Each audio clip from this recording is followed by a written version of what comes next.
በተክሊል ወይም በቁርባን የሚፈጸም ጋብቻ ለትዳር ስኬት ወይም አለመፍረስ ዋስትና ሊሆን ይችላል ወይ? ማለት አንድ ሰው በስርዓተ ተክሊል ካገባ እንዳይፈርስ ይሄ ዋስትና ሆኖት ይኖራል ወይ ነው ጥያቄው።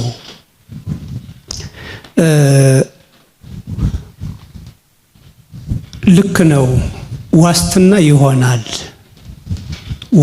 ይሆናል። ምክንያቱም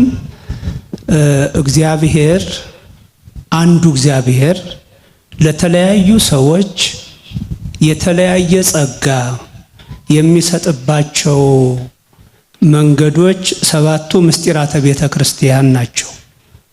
አንዱ እግዚአብሔር የተለያዩ ስጦታዎችን ለልጆቹ የሚሰጥባቸው መንገዶች ናቸው ምስጢራተ ቤተ ክርስቲያን የምንላቸው።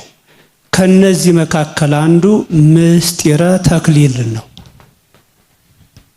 በዚህ በምስጢረ ተክሊል እግዚአብሔር ለልጆቹ የሚሰጠው ሀብት ጸጋ ሁለቱ ጥንዶች አንዱ አንዱን እንደ ሰውነት ክፍሉ ማየት፣ መረዳት፣ መቀበል የሚችልበትን ጸጋ ያገኛል ማለት ነው። ሁለቱ ጥንዶች የተለያየ ጎሳ ተወልደው የተለያየ አካባቢ ላይ ተወልደው ግን በእግዚአብሔር ፊት